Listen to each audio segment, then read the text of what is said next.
In this short tutorial, I'm going to show you the importance of a feature called Add to My Drive.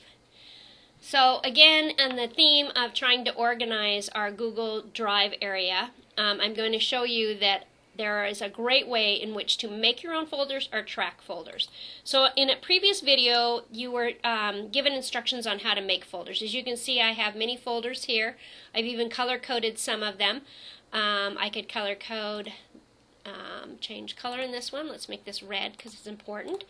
So you can see these are the folders that I'm tracking. The ones that are of interest are any of these ones that have the little silhouette of a person in it. Means that it's kind of a shared folder. It's not just my folder, it's been shared with other people. So I'm going to show you how to bring some of these important folders into your own system. So I'm going to go to Shared with Me, and I'm going to show you 3 ways in which to check to see if you have folders that you want to have shared. Somebody might say to you, I have a folder, here's this folder. At that point, it would be a really good time to go ahead and click on that folder, or check that folder and move it into your drive. So I have an item here called Leadership Tools. I'm going to put a check mark right here, and I want you to watch this upper part of the screen. So remember the rule, it takes an action to make an action, so I'm going to put a check mark there. Here are the features I can use for this particular folder, and one of them is called Add to My Drive. So if I were now to click this button, Add to My Drive, and if we look over here, it was called Leadership Tools, I now have a folder called Leadership Tools. I need to keep in mind that everything that the person set up, and I think Tracy was the one that set that one up. Oh, Deb Barlow did. That document actually is shared with particular people, and I need to keep in mind the sharing list of those the people in that group. So Deb Barlow shared it with leadership team.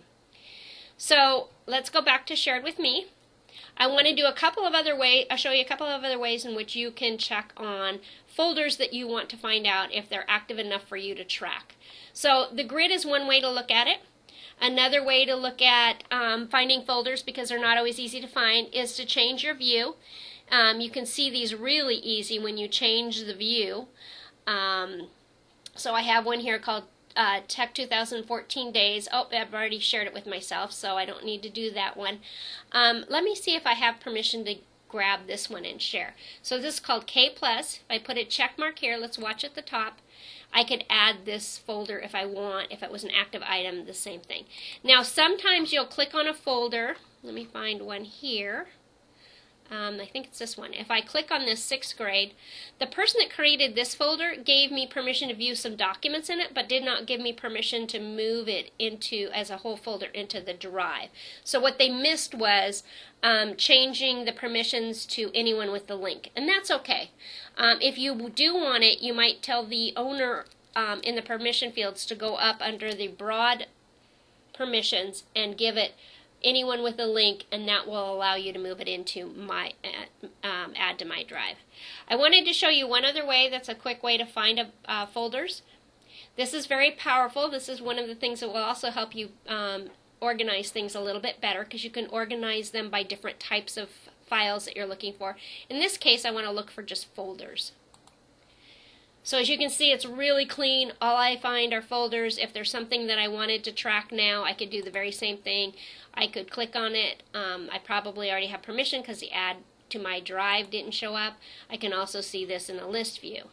But essentially what happens is now I have an ongoing list in my drive of folders and things that I want to sort.